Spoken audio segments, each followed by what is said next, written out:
I am writing this in the quiet heaviness of a basement laundry room on the southwest side, surrounded by the hum of a washer that needs its belt replaced and the sweet sharp smell of detergent. The brick walls hold the day's damp the way I have held this story, and the wind off the lake pushes through the little ground-level window like an uninvited counselor. I'm a union electrician, the kind of person who feels better when wires are numbered, when conduit is plumb, when grounds are tight and the panel door closes flush. I am steady, maybe overly steady. I get up at 5 without an alarm, pack the same lunch, put on the same jacket during late wet spring, and carry a mental checklist that calms me more than prayer ever did. I do not love drama. I love circuits that do what they are meant to do in families that circle back to the table by 6. We live in a brick bungalow near Archer, the kind with a basement where you can store a lifetime of holiday decorations and a folding table that becomes a desk when the house gets too loud. My wife Alina is warm by default, the kind of person who puts extra napkins in a bag and remembers names of toddlers at church, and yet always had a small restlessness, like the movement of a lake beneath eyes. We have 2 kids, a teen daughter who pretends not to care about grades and then pores over them after midnight, and a younger son who turns everything into a small machine, cereal boxes, Lego, the staple he is not supposed to touch. I am protective of our routines. The kids call it boring when they think I am not listening. I call it proof that everything still works. The church we attend runs on crockpots and folding chairs. Potlucks build the rafters, if you believe the stories the older couples tell, and a small group of lay counselors handles what the pastors say they don't have time for. These sessions are not paid exactly, but the word donation floats around like the smell of percolator coffee. The counselor at the center of this has a reputation for being someone who calls out sin and calls forth hope. He speaks at our men's breakfasts and smiles in a way that signals both warmth and boundary. He operates out of a counseling office above a nail salon on Archer Ave, a staircase of scuffed treads, a lobby that smells like acetone and hand lotion, and a second-floor suite where the blinds are always half closed. It began with a hard winter and the sound of the furnace running longer than it should. Elena had been subbing at different schools, the unstable kind of schedule that makes groceries unpredictable and email refreshing feel like work. She started to say she needed guidance. She said the kids were different now that I had not noticed how their new lives needed new ways. She said our home felt heavy with rules. It was not dramatic at first. It sounded like a woman naming the window she wanted open. The counselor was presented as someone who could urge us back into joy. He had helped other couples I knew. He stood at the potluck table with a big plastic spoon and laughed in a way that bounced off the fellowship hall linoleum and made people feel safe. He encouraged sessions that sounded like confession without the ritual. I did not feel threatened by this because my life in wires had taught me to respect specialists. If an issue belonged to a particular trade, you called in the right person. I believed for a time that this was what we were doing. The first counseling session was just Lena. That seemed to make sense. She wanted to speak freely without me making a face or glancing at my watch. I did not have to agree with the logic to recognize the familiar relief in her shoulders when she returned. She carried a spiral-bound journal with a soft floral cover, the kind you can buy at a big box store, and said the counselor had given her assignments. She said this with a seriousness I had only ever seen in her when she was planning a birthday party, such was the sense of importance. The assignments were simple at first: write down her feelings when I did certain things, pay attention to triggers, practice naming her needs. I felt proud of myself for not making jokes about triggers the way the guys on the site sometimes did. I read a few of the entries with her permission and noticed how everything circled back to the ways I was failing to see her. I tried not to be defensive. I tried to be the kind of person who could receive feedback. I tried not to focus on the part where our problems had been framed as a single point of failure with my name on it. I told myself that a wire that seems fine can still be a weak point in a larger circuit. She wrote about my tone when I asked about money. She wrote about the way I ordered the kids to the table. She wrote about how I parked too far from the curb. She wrote about the habit I had of double-checking the locks at night, which she described as a ritual that kept her awake because I did it after she had settled into the bed. She said she needed a husband who could relax and trust. She had never used the phrase relax and trust before the counseling began. I heard the counselor's voice without hearing it. The journal assignments grew more pointed. Now there were columns and checkboxes and prompts that asked her to recall the earliest memory of feeling unsafe around male authority. The day she babysat in 8th grade and the father of the family came home later than he said. The dumb teacher who used to make a joke about eye contact. The biggest story was that I had become the container for those memories in our house, even though I had done none of those things.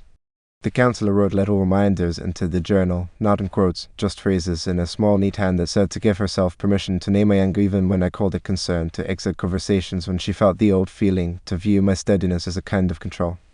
These were not evil suggestions in isolation. Together, they built a picture of a marriage where I was the sole problem, a single phase line that kept tripping the breaker. We kept going to church potlucks because the kids loved deviled eggs and sheet cakes with the thick icing. After the first month of counseling, Lena began to withdraw cash on the Sundays when the food tables were being cleared and the chairs folded. I noticed because I'm the one who reconciles our accounts at a little desk in the basement next to the laundry sink where paintbrushes get cleaned. The amounts were not large at first. The explanation would be that she was contributing to benevolence funds or offering discretionary help to people the counselor knew of. The amounts increased slowly. I did not want to be the man who polices his wife's checkbook, so I told myself we were being generous. The counselor was popular. There were sermons about generosity. The church liked stories about envelopes left in mailboxes. A shared notes app became the thing that ran our calendars because two working parents without a common schedule cannot function without something to tide the days. The notes were practical permission forms due us sale on winter boots, the dates for our son's science fair and our daughter's choir performance. One evening in late spring, I was adding reminders about the site meeting on 63rd when I noticed a new shared note titled Retreat Days. It had dates twice a month, backdated by a few weeks, and little labels like Reset or Silent Morning or Guided Solitude. None of this sounded like my Alina from a year earlier, but counseling had introduced new words that I was still trying to accept without feeling manipulated by vocabulary. I scrolled to the bottom and saw a series of hotel reservations masked by abbreviations that could have been anything, with confirmation numbers that, when I entered them into the search bar, resolved into actual bookings at hotels west on the interstate. The tone of the note presented this as a spiritual practice.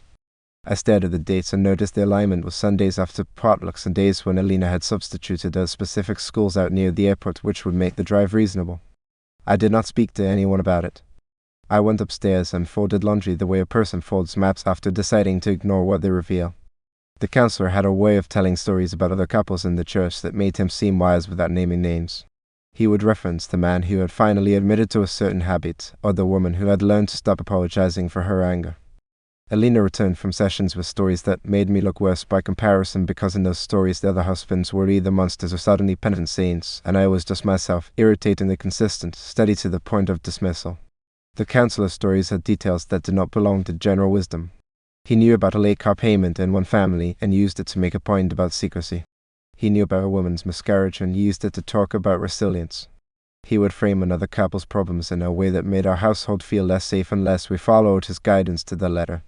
He would discredit my concerns by saying he had seen far worse men pretend to be good, and Alina would look at me with a new mixture of pity and relief. In those moments, my steadiness felt like the wrong kind of anchor, an anchor that keeps a ship from reaching the shore. The voicemail that shifted everything did not come searching for us.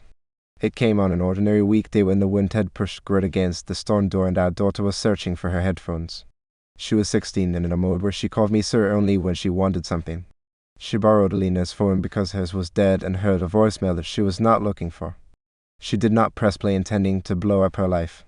She had her thumb in a habit of tapping, and the voicemail played with the sound level just high enough for me to hear the cadence of a voice we both recognized. It was the counselor. It was the same timbre I had heard at the men's breakfast and from the head of the stairs above the nail salon, but softer in a way that did not match his public posture. It used words I had seen in the shared note. It mentioned a reservation that aligned with a retreat day. It had a tone that contradicted the way he spoke from the microphone. My daughter looked at me with a face that was too still, and I felt like a circuit that had never tripped before finally snapping to dark. I did not yell. That is not who I am. I went downstairs and opened my laptop and did what I do when something is wrong. I built a matrix.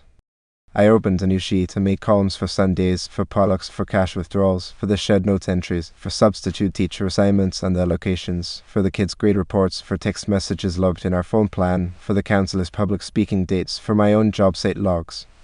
I cross-referenced Rose the way I would track circuits in an old building where someone else had done sloppy work with different colored wires. I pulled grade reports to mark the weeks when our daughter's assignments dipped, and I layered in the days when our son got into trouble at school for dismantling a pencil sharpener which he insisted he could reassemble. I added timestamps from a voicemail log even though the content was encrypted by the phone system because the pattern did not require content, only time. I marked the journal assignments with sticky notes to track the way the blame migrated. I allowed myself to see what I had been avoiding. The alignment was too clean to be coincidence. The cash withdrawals after potlucks were labeled as benevolence, and the retreat days were hotel reservations, and the counselor's stories about other couples were proof that confidentiality had holes big enough to drive a used minivan through. I told myself I might be wrong and then built the second matrix anyway. I printed these and taped them to the cinder block wall by the laundry sink under a strand of white Christmas lights that had been there since our first winter in the house. I looked like a cliched detective on a show I would mock in a different season of life. Only mine had dates in the margins for heating bills and orthodontist appointments, because real life does not stop to give you clean evidence. Real life keeps pushing wet socks through the spin cycle while you decide what to do with what you know. When I finally asked for a meeting with the church elders, I did it the way someone who believes in process does it. I sent a respectful email. I did not accuse. I asked for counsel about counseling. They agreed to meet in a room that smelled like coffee and furniture polish. They nodded and used the word brother often enough to make me feel both included and handled. I presented my matrices without flourish, and I used phrases like concerns and patterns and boundaries. I left opinions out of it. I did not offer thoughts on the counselor's tone beyond what the voicemail timestamp suggested. I believed that something about the neatness of the roles would make the right kind of person stop and examine the integrity of the system. The meeting backfired. The counselor's repetition entered the room on a cloud. The elders had their own mental matrices, and I was not in the favorable columns. They spoke about my steadiness as if it were an old problem. They suggested that resentful men often keep better records than loving husbands. They referenced my previous concerns about the journal and framed them as resistance to growth. Conflicts of interest were explained away as non-issues since lay counselors had more flexibility than licensed ones. Confidentiality breaches became hypotheticals in which wisdom sometimes sounded like a story. Money withdrawals were holy whispers of generosity. Hotel reservations were spiritual retreats necessary for the kind of heart healing that could not happen at home. The voicemail became a tool the enemy might use to confuse my household. The matrices did not exonerate me from being the sort of person who would create matrices. I left the meeting with the paperwork rolled under my jacket and the distinct feeling of being the problem they had already solved in their minds. I walked down Archer toward the office above the nail salon and stood on the sidewalk looking up at the blinds. I imagined walking up the stairs and asking to see the journal entries written in another neat hand, the ones that turned our marriage into a problem set with a single solution, and that solution was my absence. I did not do it. I am a union electrician, not a vigilante. I went home and ate leftovers with my kids and noticed the way my son counted the peas in rhythm with his fork taps, a small metronome of normalcy. Later, I took out the leftover sheet cake from the potluck, cut a piece in the kitchen under the kind of silence that makes appliances seem ladder, and examined the layers the way a man examines a junction box he suspects has been double-tapped. I stored the matrices in a manila folder and placed them in a plastic bin labeled tax forms because nobody in our house looks in that bin if they can avoid it. The world inside our home recalibrated itself while the outside went on selling school supplies and offering bargain off changes. Alina doubled down on her journal, new assignments appearing like upgrades to an app I had not authorized. She framed more of my behavior as control. When I described the elders' meeting as discouraging, she said that negative framing was a form of spiritual sabotage. I did not throw a plate against the wall the way movers like to dramatize. I turned the little cap on the furnace and checked the filter, then sat on the bottom step to tie my boots for the morning. Our daughter's grades took a predictable hit. Her English teacher wrote an oath about missed deadlines with a tone that did not know what was happening under our roof. Our son began waking up early to line up his toy cars in a way that suggested he needed to order a world that had stopped making sense. The neighborhood remained itself, the corner store selling coffee you could stand a spoon in, the bus sighing, the wind making the half-dead maple scrape our gutter-like fingernails. I requested my own counseling with a licensed therapist in an office that did not smell like nail polish.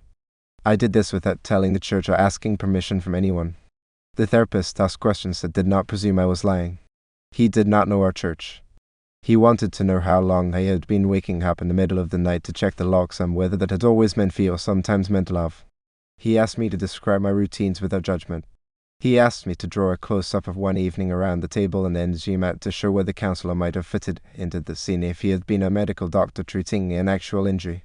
He asked whether the treatment matched the diagnosis. He taught me the phrase spiritual abuse without using it as a weapon. He helped me see that the journal assignments that reframed our marriage might be a template the counselor used with many women who came through the creaking stairwell above the nail salon. He asked about money. He asked about the matrix. He called my method a survival skill, not a character flaw. The more I allowed myself to accept that the pattern was real, the more I also understood that my kids' mental health was a higher priority than defending my reputation within a community that had already decided I was an uncooperative man blocking a woman's healing. I realized also that the counselor had created a feedback loop in which he provoked a reaction, named the reaction as evidence of my brokenness, and prescribed more sessions to address the brokenness he had named. The hotel reservations masked his retreats fell under a category that allowed him to claim intimacy without acknowledging it, to move money without calling it payment, to violate boundaries while insisting they were wholly exceptions. Alina was not a cartoon villain. She was a person looking for guidance at the time when restlessness, pandemic leftovers, adolescent kids, and an overly steady husband had made her feel invisible. The counselor knew the theology and the vocabulary to make her feel seen in a way that required secrecy. He turned that need into a tether strong enough to pull her away while telling her she was moving toward herself. I was no longer interested in the spectacle. That surprised me, because I had once imagined the pounding of tables and the calling out of names, but anger sustained is a bad electrical connection. It burns the wrong wires. It takes down the parts of a house you might still need to live in. I settled on a different plan. I documented everything. I added to the matrix and kept current copies in places that proved chain of custody if anyone ever needed to know the truth. I photographed the shared notes entries and emailed them to an account created for evidence. I scanned the journal when Alina left it out, not to humiliate her later, but to understand the pattern fully and to have a record of how my character had been methodically misnamed. I downloaded our bank statements and printed the withdrawal dates with the corresponding Sundays. I made a list of the times my daughter's assignments dropped correlations with retreat days, not to use her pain as a weapon, but to show how family absorbs the cost of someone else's righteousness. I spoke to my kids without quoting anyone and without making promises I could not keep. I told them in general terms that grown-ups sometimes hide behind good words when they are doing bad work. I told them that their hearts were not battlegrounds for any adult's ideology. I told them their job was not to pick sides in a fight they did not start. I set up therapy for our daughter with someone who knew how to handle church-inflicted betrayal. I found a child counselor for my son who did play therapy with cars and blocks, and he regained the ability to leave things partly assembled. I told Alina I would be moving out for a time to give the kids a quieter field of gravity. I did not ask her to confess. I did not require her to believe me. I did not offer ultimatums that required a scene. I chose an apartment near the schools, small enough that we would have to bump into one another by necessity, big enough that we could breathe. I bought 2 sets of everything and set up a life that did not require extra explanations, only predictability. The move was the opposite of dramatic. I labeled boxes in my neat block print tools, winter gear, cook pot. I left the wedding album on the shelf because it did not belong to me alone. I took the photos of the kids I had been keeping in a drawer, the ones that show gap-toothed smiles and ice cream faces, and placed them in simple frames in the apartment. I spent an afternoon assembling a cheap bookshelf because even my stability needed places to rest. I met with my licensed therapist and made a plan that involved not contacting the elders anymore because their image management had been a closed circuit. I sent a final email that included my documentation, carefully assembled and free of editorializing, to a different group of leaders in the wider network who had oversight beyond our building. I did not attach demands. I described the pattern and asked for the protection of others who might be walking up those creaking stairs, not out of vindictiveness but out of a trade worker's refusal to leave bad wiring in the walls when you know the next family will live there. The apartment near the kids' school has a view of a half-empty lot and a slice of sky that looks different from our bungalow sky because of the angle and the absence of the maple. The sound of the wind off the lake reaches me differently there. It is no longer filtered by 90 years of brick. It hits the windows and reminds me that the city I love has always been built against weather. I bought a second-hand table and placed it where the light makes a square at lunchtime. I set up schedules with Alina that did not require us to agree about any of this, only to honor the children's needs. We arranged drop-offs like professionals. We did not pretend this was suddenly cordial. It was simply workable. People like to celebrate clarity, but clarity also introduces loneliness. I did not have the energy to campaign for reputation repair within a church that had labeled me resentful. I did not relish the role of silent man who might one day be proven right. The matrices live in a cloud and a plastic bin, and that is enough for now. The counselor keeps speaking at events and I do not attend. The elders have not asked for my perspective again. Friends who were close keep their distance because ambivalence is contagious. I still walk past the potlucks when I return to the bungalow to pick up the kids, the bland holy smell of casseroles rising through the basement stairwell, and I experience a physical longing for the days when food in aluminum pans meant safety. I have dreams where I am tracing wires in a building where the blueprints do not match the reality. I find splices wrapped and tape under walls that look pristine. I wake up with my heart pounding as if I had been running in a corridor, and then I hear the neighbor's dog and remember where I live now. My daughter sends me a late-night message when she finishes an essay she had been avoiding. My son texts me a photo of a Lego creation with a caption that plays on a joke we used to make when we were safe, which tells me he still shares a language with me that does not belong to any counselor. I meet them at the park and we do small things that build new circuits. We time sprints on a phone. We teach a skateboard manual. We sit on a bench long enough for silence to recover its dignity. It is a strange thing to recognize that truth sometimes survives without applause. My decision to move out was not an indictment written on a billboard. It was a protective measure written in a daily planner. I chose stability over spectacle. In another life, I might have demanded a tribunal. In this one, I keep receipts and I pay for therapy. I return library books on time. I replace a furnace filter without announcing it. I help my kids memorize the bus schedule between the two addresses. I teach my daughter how to change a tire in the apartment parking lot, not because I imagine the council breaking down on the shoulder and needing her help, but because competence is its own shelter. I still attend church sometimes at a different congregation where the potluck food tastes similar, but nobody knows to assign me a role in the cleanup. I sit near the back, grateful for a sermon that does not turn confession into a lever. I do not make small talk with pastors. I leave before coffee hour. On certain evenings, I walk past the nail salon on Archer and look up at the blinds and feel a mixture of grief and professional curiosity at if I could take apart the system and install a GFCI where the power keeps hitting water. I know better than to attempt renovation of a building I do not own. I walk past and carry my quiet documentation like a well-grounded tool in a bag that does not look like evidence. In the basement of the bungalow, the washer still hums, and the string of white light still makes the concrete warmer. I go back sometimes to fix a leak or to change a bulb, and I stand in that room and feel the familiar solidity of the cinder blocks. I do not touch the manila folder in the tax bin because it does not need my hands today. I fold towels because they still know their place in the upstairs hall. I check the door locks because some habits are not fear.